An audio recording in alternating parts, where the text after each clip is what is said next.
guess what time it is? Guess what time it is? Woo, it's been a while since I did one of these by myself, but like the video title says, it's time to react to Mushoku Tensei season 3 trailer. It just came out. I've ducked all mentions of it because I wanted to react to it myself. From the little bit I've seen, everybody's hyped, but I'm super excited. It's been a while, and anybody who knows who's been a part of B.S.S, who's been hip, who's been supporting all that stuff, know this is my favorite story. This is my favorite anime or any kind of thing that's come out of Japan ever. I love this story, and I will defend it obviously up to a certain point against anything. Like obviously, despite its controversies and all that, which I think some of it's very overblown. Well, because they'll criticize Mushoku Tensei for something, but then not criticize another show. But we don't need to do that. We've already had explosive arguments about that. I'm excited.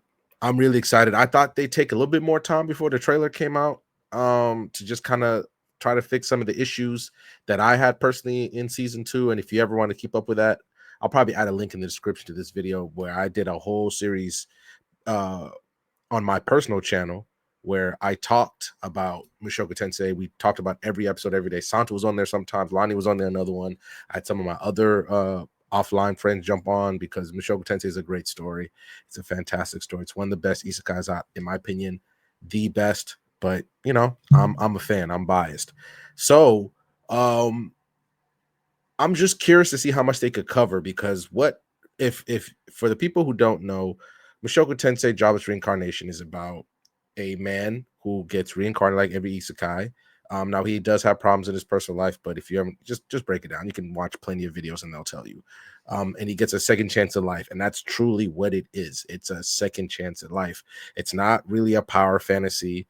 It's not go kill the Demon King. It's not anything like that. It's just you're watching a guy struggle to change himself, and through the ups and downs, and the where we left off at season 2. I guess, hold up, let me put the spoiler warning here, because I mean, I'm gonna spoiler here a little bit. Rudy just came back from the Begaroot continent with his mother, who is basically, I'm not gonna say catatonic, but she's not the same anymore. And Rudy's mother, Zenith, was like, she's like the light of the story. She was always so much fun.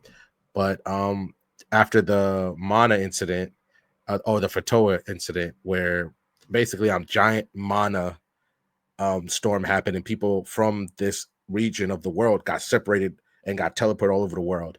And it was an amazing story to watch Rudy get back, plus the things with Eris when she left and how much it broke him, and to watch him go all the way here to the point where he started a family. He's married now. It is a harem. He does technically have 2 wives, but like, I'll say this right now.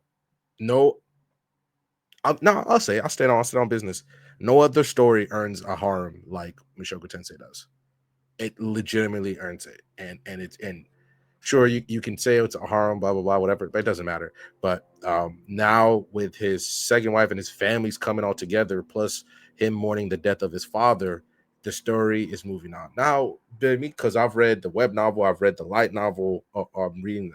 Yeah, I've read the light novel. I'm almost done with the light novel, and obviously the anime.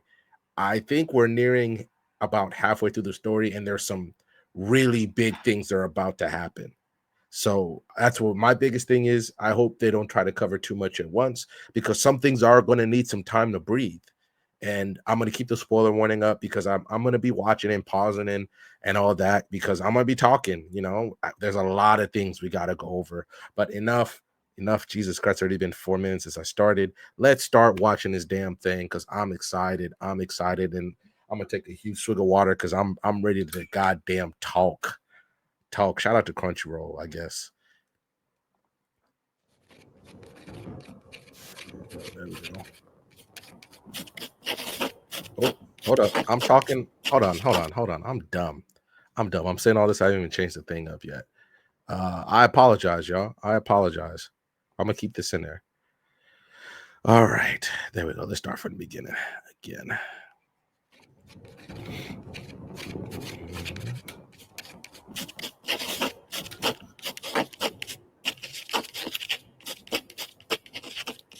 Okay.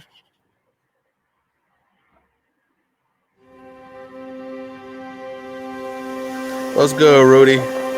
Good to see you back. Hold on, I want to go back a little bit already. So hold on.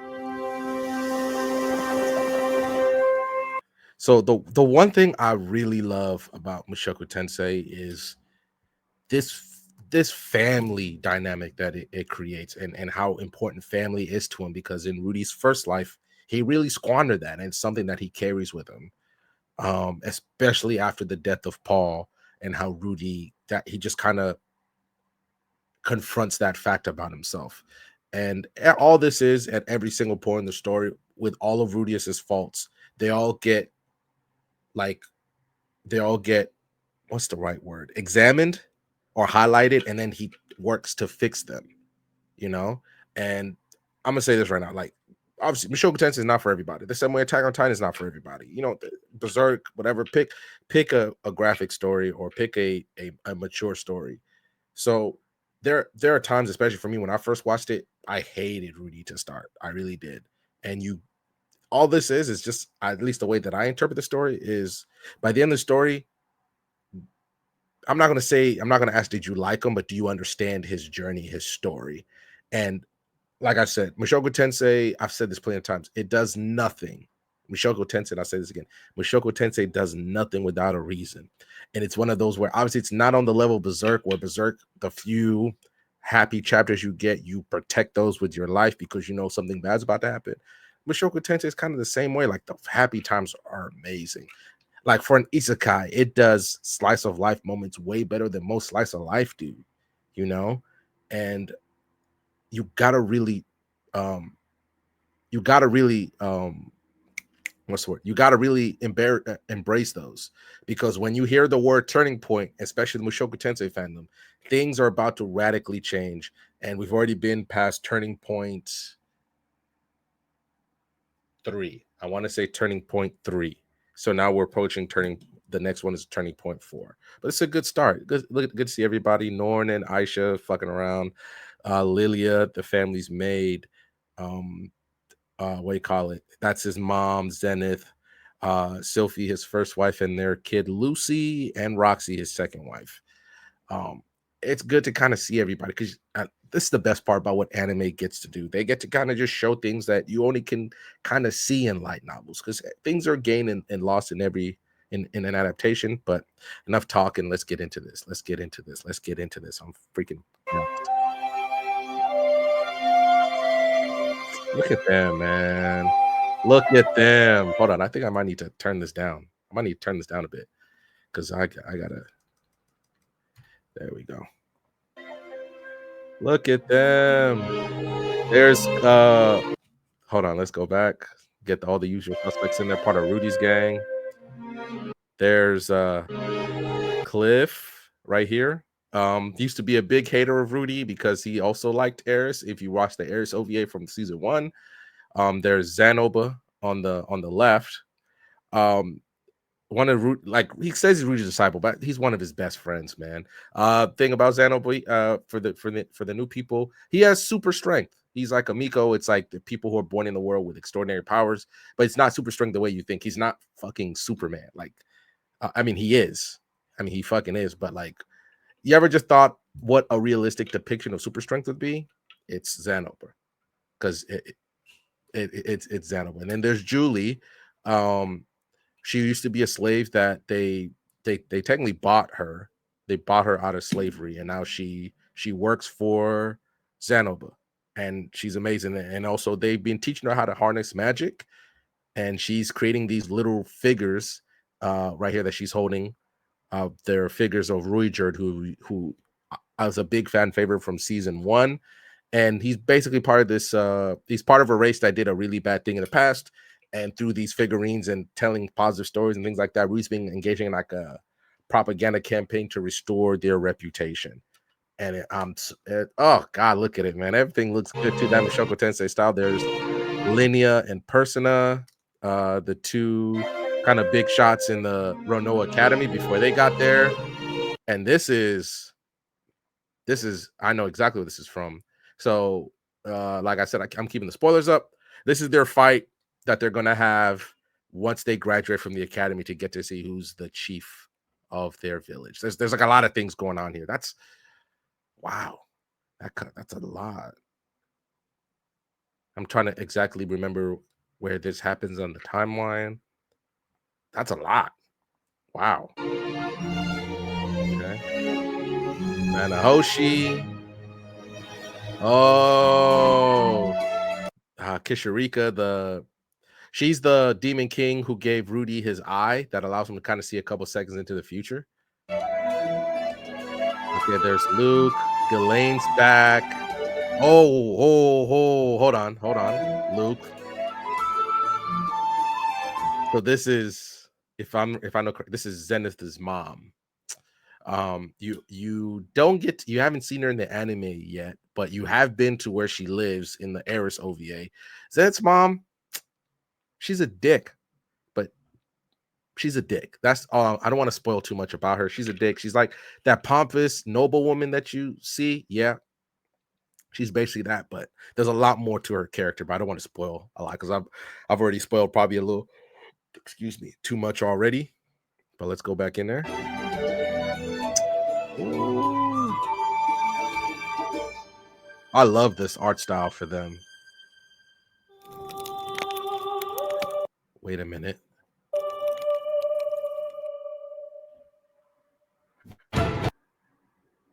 Hold on. You know what? No, this is what I'm gonna do. I'm gonna let it play. Then I'm gonna go back, okay? Because I'm done stopping.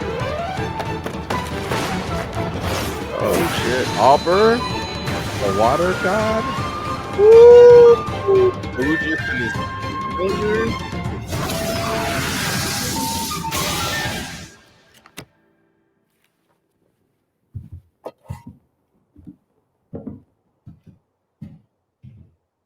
Oh wow!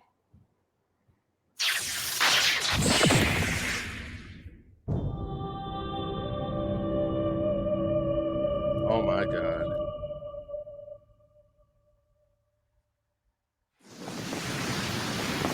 Oh, they're gonna cover that much? Oh, oh.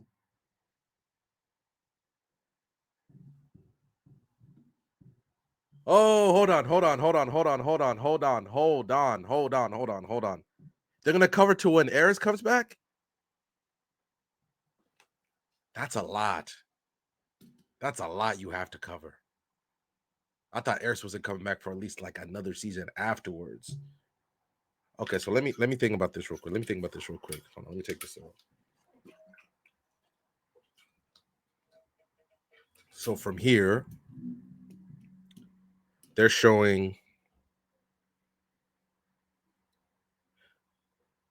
Oh my god. Okay, so now they have to do.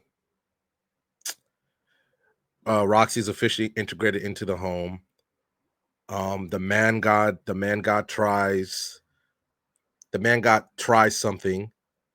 You're gonna meet Oldius, and oh, his backstory alone deserves like a couple episodes, man. Oh my god, Oldius. Oh boy, Oldius.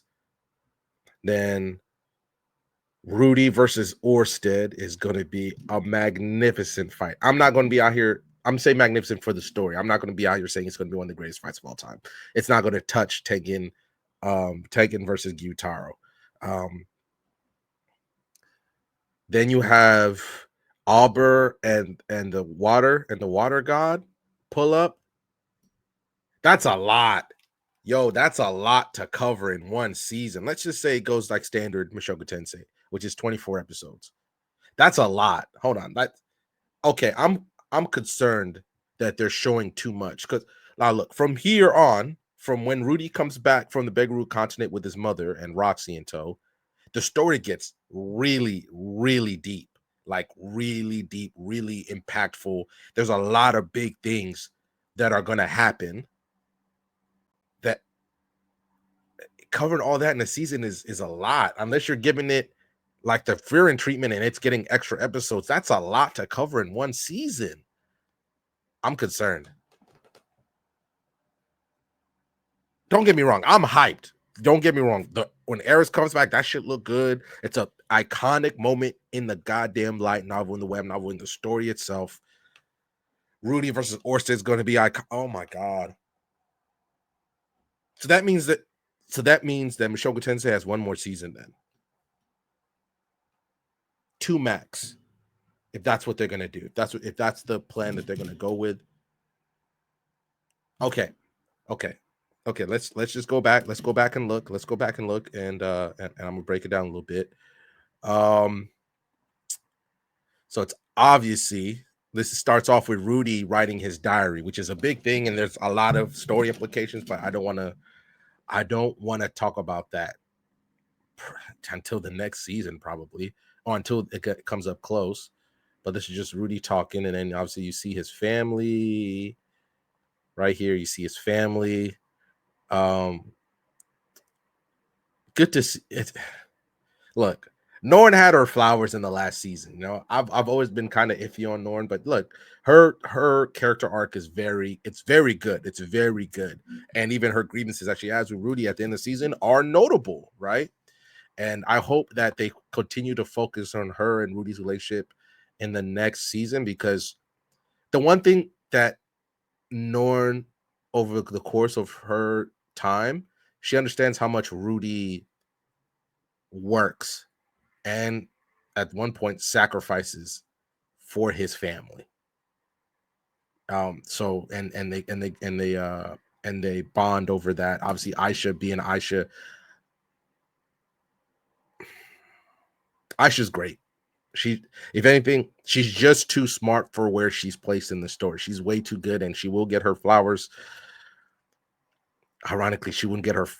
You won't get to see her true ability until, god damn it, probably next season, when she really starts like flexing how her abilities, so to speak. And I'm not saying her abilities like her magic. No, no, no, no, no. She's one of the smartest characters in the story. The like Aisha's just a stud, man. She's amazing. She's amazing. And this would be the last time of her being all the way in the background, like she doesn't matter.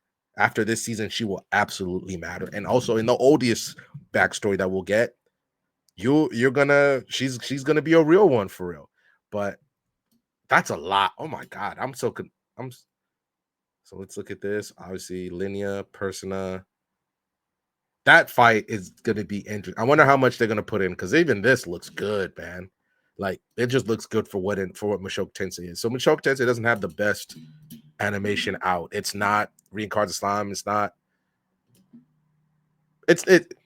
I'm trying to say Overlord, but Overlord really spams CGI. Konosuba, but Konosuba doesn't really have that many fight scenes like that. So of course, when they fight, they're really gonna show out. But it's mainly more of a comedy slice of life type of thing. This is good. That fight should be interesting. Got it. We're gonna get a lot of good. Let me think about this. If they're going all the way to the point you're showing Auber and the Water God, and they didn't do I was surprised that they didn't do an Eris OVA like they did last time, since she's been gone for a season and a half, and you decided to give her her own OVA in season 1 after she fucking left Rudy in the story, but you didn't want to give her one in the second season. But there was a lot of problems with the second season, which were highlighted, which I made sure to really highlight in my Mushoku Tensei video reviews, episode reviews, and I'll make sure to link them at the bottom. Oh, I'll make sure to link them in the description if you guys want to go back and watch them. But I'm excited. Good to see them. So they're basically they're going to cover the rest of Rudy's time in the academy. So by the end of the season, he's done. He's just doing other things now. He's not a student anymore. Okay. All right. It looks good, but Nana Hoshi, she ended up being a big character after she had her meltdown. After she had her meltdown at the end of season 2, in the second part. So she gets to kind of take more of a story into her arc, where she's kind of trying to go back to Japan, and her experiments on actually legitimately trying to find a way to transport or create a way to even engage with Japan. And remember at the end they summoned like a water bottle, and her and Rudy were like, hell yeah, and everybody else was like, what the fuck is this, and so it's good to see her. But oh, I know. Oh, they're gonna cover that too. That's a lot. I'm sorry. That's my main criticism with this. They have plans to cover too much in one season. That's my only thing with this. It's just too much because even her story is going to be basically concluded in the season. Then, oh wow, to see, which you actually see in season one.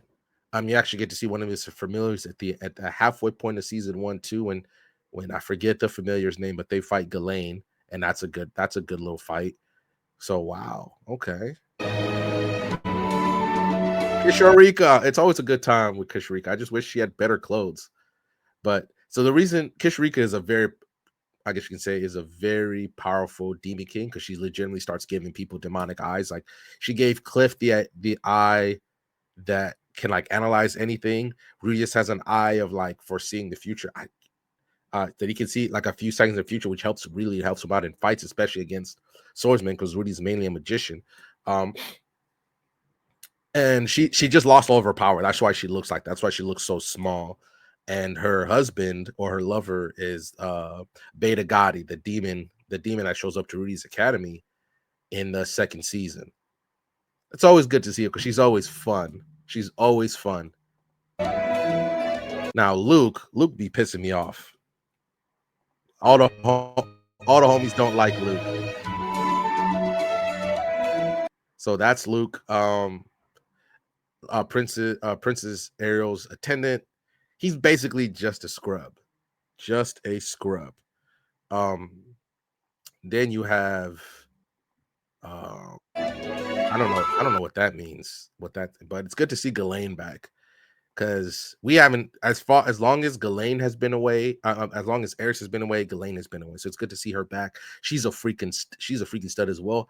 God, at the end of season one, she was one of the strongest characters.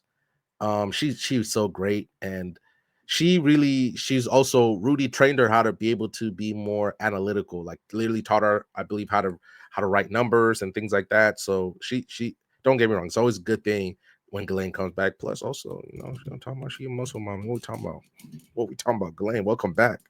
I patch it all. I forget. I really do forget um who Zenith's mom's name is. So I'm just gonna make sure. That's curious, which means are they gonna bring her back?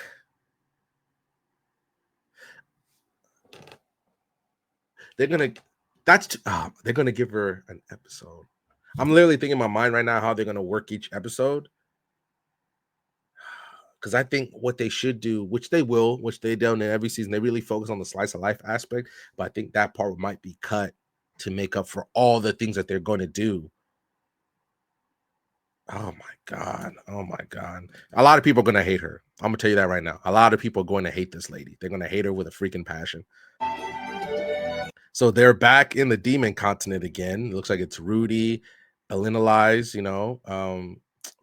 Cliff, and Zanoba. And I know what they're doing. I don't want to spoil it. But I know what they're doing there. And it's good to kind of see Cliff finally out in Avengers because he actually wanted to go the first time when they left to go save Paul, but he knew he was going to be a liability, so he didn't go. And he trusted Rudy to make sure to bring his girl back, which he did. So here is, I think this is in Perugius's castle, the floating castle, and because this is Perugia, I'm pretty sure this is Rudy. This is Zano, but it's crazy I can see that. And then this is Perugius and one of his familiars there. So they're in his castle. Where's this? Oh, I can't remember off the top of my head. I know this. This is basically this right here is turning point 4. This is turning point 4 right here. Um, a big I've already said his name, but a big character shows up right here with a great use of a story mechanic that's usually fumbled in stories, right? And this is huge. This is like I'm really I don't think I'm saying how huge this is. This is massive that we're getting that because this could have been this could be like if they're going to do 2 cores, this is the end of core 1. This is what I think this is going to be, the end of core 1, right? This is huge. Like, this is a massive scene. What's going on here is massive, and I don't want to spoil, even though I know I got the spoiler alert up. This is massive what this means. Oh my gosh. See, what that bonfire scene right there, I was just anticipating to happen in season 3, but everything else, oh my goodness. Oh, I think a lot of people are gonna love her. A lot of people are gonna love her. The only thing I'll tell you about her is that she's fucking dumb. Like dumber than a box of rocks, but you're gonna love her. You're going to love her, and she's also very important to the story. And also, this is her like main attendant. Cool dude, also cool dude, also. But you're going to love, like love, love, love, love, love. How many different loves I can throw at? You're going to love her. Okay. So this in right here, I don't think they're gonna get to where Xanober's story or his character arc kind of ends, or like the big moment in his character arc in this season. I'm pretty sure they're still on the Demon Continent. Lenilize is there, but this is Auber. This is, I forget which style he is, but he's a god. He's basically the strongest. So there's 3 sword styles. There's Sword God, Water God, and North God. And he's the North God. He's there's hold on. So there's, I think I said it wrong. There's the water sword style, the north sword style, and the sword style. I don't know exactly. The god part is their ranks in the style. So Auber is a north god style, I believe. I'm feel bad if I get this wrong, because he's basically the best practitioner of the north style, right? And to see him is going to be very interesting. And that's that's insane that they're all that. I wish I could tell you guys what's going on, so I'm trying to keep this nonsensical. But Auber's a very good character. But now that I think about it, you might just see her more in the part of the story where you get to see what Eris has been doing this whole time, why she left Rudy. You get to see that, because I think they should give that a lot of time, since they refuse to give an OVA. Even though I think even one OVA would not have been enough, you need to give her like two or three, and I mean that like for real, 2 or 3. Maybe you could probably do it in 2. And then this is the Water God. This is the Water God. She's a freaking menace. She's a menace. Maybe one of the best depictions of an old like lady, not just an old person, because I think the dude from Sakamoto Days still got it, but she's a freaking menace, man. She's a menace. And let's just say it's going to take everybody to beat her. That's the best way I can say. It's going to take everybody to beat her. And then this is Orsted. Remember him from season 1, episode 20, 23, 22. Well, he kills Rudy. He straight up kills him.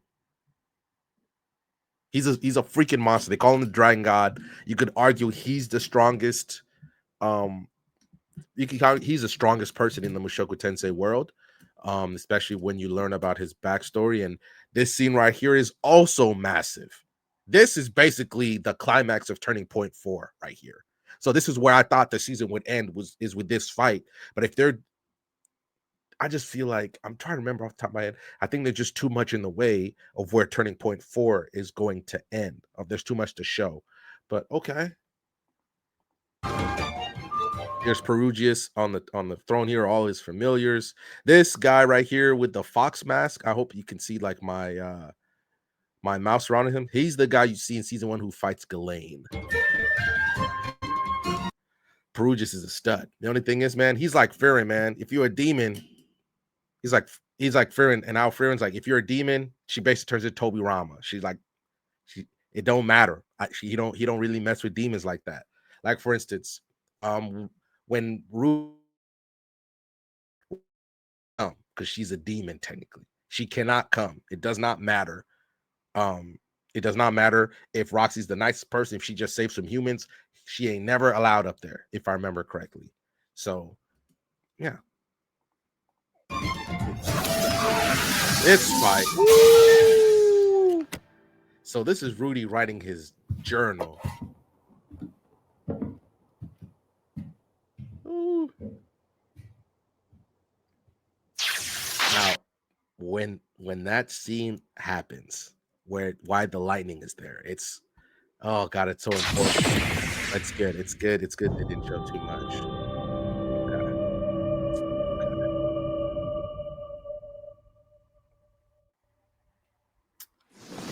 Now this pull up by Eris might be the best of the story. All right, it's during a big fight. It's during a really big fight, and Eris pulls up again. Woo, boy! Now it's good to have her back. All the Eris stands rejoice. You know, their stocks, especially the anime only ones, the Eris stocks were down bad for a long time, man. So I'm still never gonna like her Roxy till I die. You know, Roxy's the best. Without Roxy, none of this happens. Let's keep it a stack. But no, I'm happy for the Eris fans. They get to see everything. They finally get to come back in the story and puff their chest out. But either way, it's a great trailer. Jesus, I've been going for 30 minutes. It's a great trailer. Now, obviously I've said it multiple times. My main concern is that there's just too much to cover in 24 episodes. So I'm worried there's a lot of things that there a lot of really wholesome and good story beats they're just gonna fast forward through because they got to get through the story. So I think I said at the end of season 2, I said Mushoku Tensei probably has 4 seasons left. Just think about everything with the story, and that's before we count what happens in the epilogue with the redundancy chapters, the little slice of life stuff like Rudy being Santa Claus for his kids. Like there's a lot of things going on. Even some things that you learn about what happens after Rudy's time and the story is done. Like, and the craziest part is the light novel has basically ended. All the redundancy novels are dropping now, the English versions, and they're and the story's basically ending. And now, from the author Mushoku Tensei is working toward a sequel, and you're seeing a lot of things that he's thinking about in the redundancy chapters for the future. So, you're probably gonna meet. You're gonna meet the way it's going. You're gonna meet the rest of Rudy's kids too. Ours, Lily, Lara, who's very important, um, and why the man got basically starts turning point 4. Um, there's a lot going on. You're gonna meet some fantastic characters. You're gonna meet a tragic character. You're gonna meet multiple tragic characters. You're probably gonna hate one of them. You're gonna hate one of them, and I feel like I'm gonna have to make a video like when you like a problematic character because I'm gonna there's whenever Mushoku Tensei comes out, especially with the hubbub that happened when the redundancy chapters came out and what one of the characters in the story does there, I jump to its defense because it's important. It's a really important part of the story, and that's why I'll fight against people who denigrate the story while they like other stories. Um, Either way, I'm excited because I don't want to get into a philosophical debate right now. I just want to enjoy my favorite story. I'm excited it's coming back. It's coming back a lot quicker than I thought, but it looks like they've done a lot of things even compared to the season 2 trailer. It's a lot better. You can tell they really put a lot of love. It's just that they just maybe too much to cover, too much story to cover all at once. But I hope I'm wrong. I hope I'm wrong. I hope I'm wrong. But that was my reaction to Mushoku Tensei season 3, the trailer. I'm probably going to be reacting to more stuff here soon. I know the Frieren season 2 trailer dropped. The manga's finally coming back. Frieren, where have you been? Like, oh, I believe if I remember correctly, the author Frieren had some health problems. So it's good to make sure you're healthy and we're back to reading Peak again. There's Eminence is a Shadow is dropped a trailer, I think, for its movie. ReZero season 4 was announced, and I think it also got a teaser. Like, there's a lot. There's a lot. And all this is before Reincarnates of Slime next season comes out, because usually the way it goes, ReZero gets kind of its own year by itself. Obviously, there are other isekais, right? And then it's just the way it kind of worked out. Mushoku Tensei and reincarnates as slime, and one of them usually leads into the other, right? Because I believe last year was Mushoku Tensei led into slime, and then you were basically watching slime every week for almost a full year. So I wonder when slime's coming out, because slime is also reaching a point where it's like all these big legacy isekai are getting a point. Even Overlord dropped a movie this year, which was pretty good, and you can watch on Crunchyroll right now. But there's a lot going on. The isekai elite are really flexing their knowledge right now, because and it's getting to the point where you're starting to see the light at the end of the tunnel for these. Like Overlord got a long way to go compared. Overlord has a long way. Slime, you could kind of start you starting to learn a lot more about the anime. I'm not going to say it, but Mushoku Tensei, at the pace that they're trying to adapt the story, 2 more seasons, I think, 2 more seasons. And if they're going to do, and then I don't know what they're going to do with all the light novel stuff, with all the slice of life stuff. There's so many OVAs they could have done for season 2 alone, let alone what's going on in the future. But thank you guys so much for watching. Obviously, more reactions on the way. Make sure to pull up on Tuesday.